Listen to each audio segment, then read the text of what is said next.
Cyril Ramaphosa will go down in history as one of the most useless, if not the most useless president we've ever had as a country, says Prince Mashele. Listen to this clip.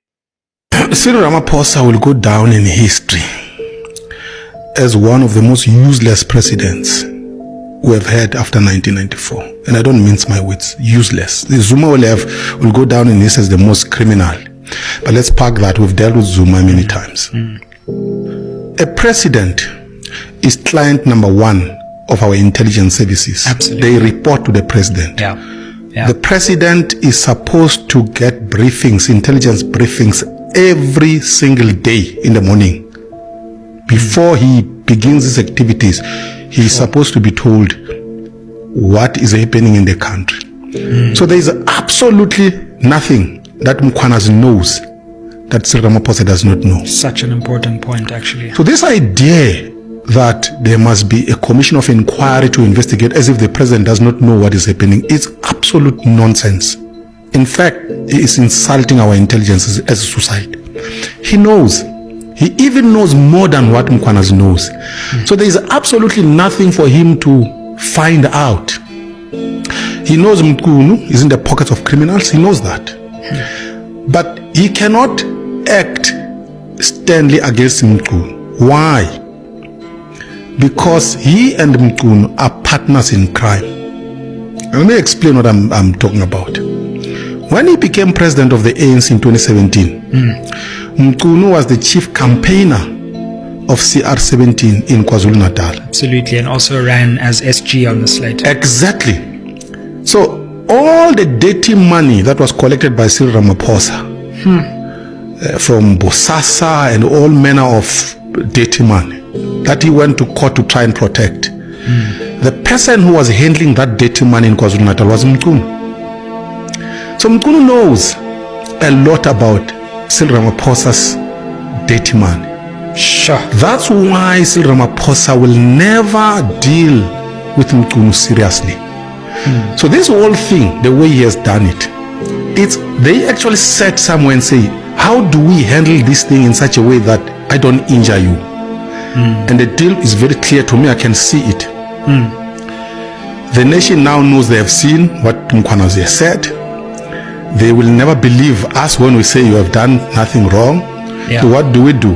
We must get you to step aside in such a way that you keep your fat salary, you keep your chauffeur driven vehicles, you don't buy fuel, you live in the same house, all the benefits must not be taken away from you.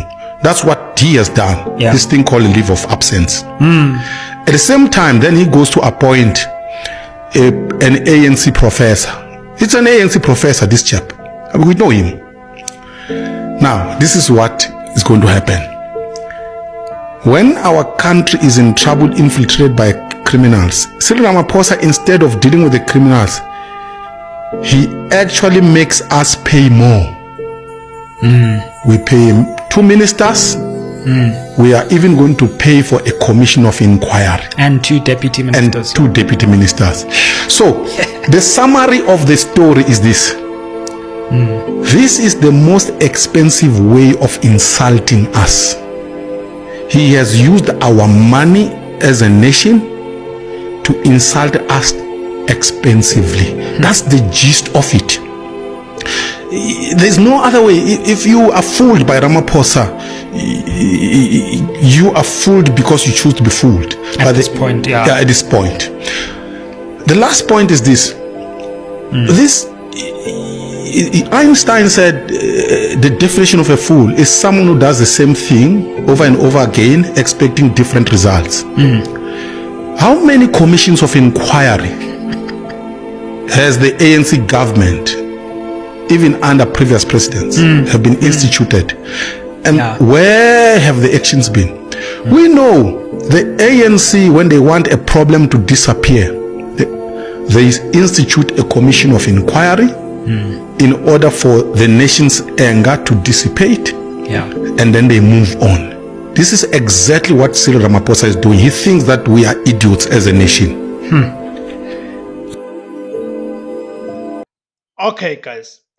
Now, having listened to Prince Mashile, but not just listening to Prince Mashile, but applying your own understanding and how you see things, because you guys reside in South Africa. You guys have lived under the Cyril Ramaphosa's presidency. And some of you have lived, meaning by the time Nelson Mandela became the president, you were adults already. So you got to experience the Mandela presidency. Then you got to experience the Thabo Mbeki's presidency, the Jacob Zuma's presidency, and now it is the Ramaphosa's presidency. So when you juxtapose all those presidencies, would you agree with Prince Mashele when he says Cyril Ramaphosa is probably one of the most useless president this country has ever had? Here I'm referring to the democratically elected presidents since 1994. I'm not referring to the apartheid colonial presidents, because we as the natives of this land were not included in terms of the voting for those presidents. And for any black person, surely those were the worst times. I mean, Ramaphosa, when he came in 2017, here I'm talking about him contesting the ANC's presidency under the so-called CR17 slate. He came under a ticket of so-called clean governance, meaning he paraded himself, but not just himself. Mainstream media, business people, so-called analysts, so-called experts paraded Cyril Ramaphosa as a paragon of clean governance. I remember in one of the ANC rallies or gatherings, Gwede Mantashe once said, Cyril Ramaphosa, because he's a billionaire, he'll not steal. But of course, we know that flew right into the face of Gwede Mantashe, because as we speak right now, we've got one of the biggest scandals in this country, if it's not the biggest scandal since 1994, the Phala Phala corruption scandal, where Cyril Ramaphosa hid US dollars in his couch, undeclared money. Okay? But we're told this person is a billionaire, he'll not steal. We're told that he's a paragon of what is clean governance. So him having come into power through that ticket of clean governance. But we have seen the rot. It is him who at Eskom appointed that useless CEO, Andre Dorita. That man who crippled Eskom.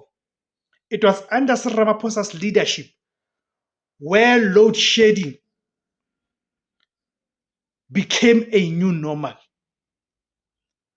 It means load shedding was so rife that we as citizens we had to adjust our lives to live our lives as per the schedule of that load shedding. Now we've got the Madlanga Commission. The SAPS is a mess under Cyril Ramaphosa. Not to talk about unemployment. Unemployment has skyrocketed under Cyril Ramaphosa. Unlike during Jacob Zuma came into office in 2009, it was at the time when the world was undergoing an economic meltdown of 2008, the financial crisis. So what could be Ramaphosa's excuse? If it's not because it's just a useless tool at the hands of the white establishment and the likes of Prince Mashile, they should shoulder the blame, because these are the people who had paraded Cyril Ramaphosa as an alternative to what they termed a corrupt, radical economic transformation grouping that within the ANC that was led by Jacob Zuma. So today they should not come here and want to disown that. Yes, it's true that Ramaphosa is a most useless president, but the likes of Prince Mashila should tell us also about the role that they played in ensuring that we end up with this useless president. Thank you guys for tuning in. Please remember to join to become a member. Remember to subscribe, to like, share, and comment. My name is Tebos Kosana. The name of the platform is Izula Bansundu, the voice for Africans. Thank you very much, guys.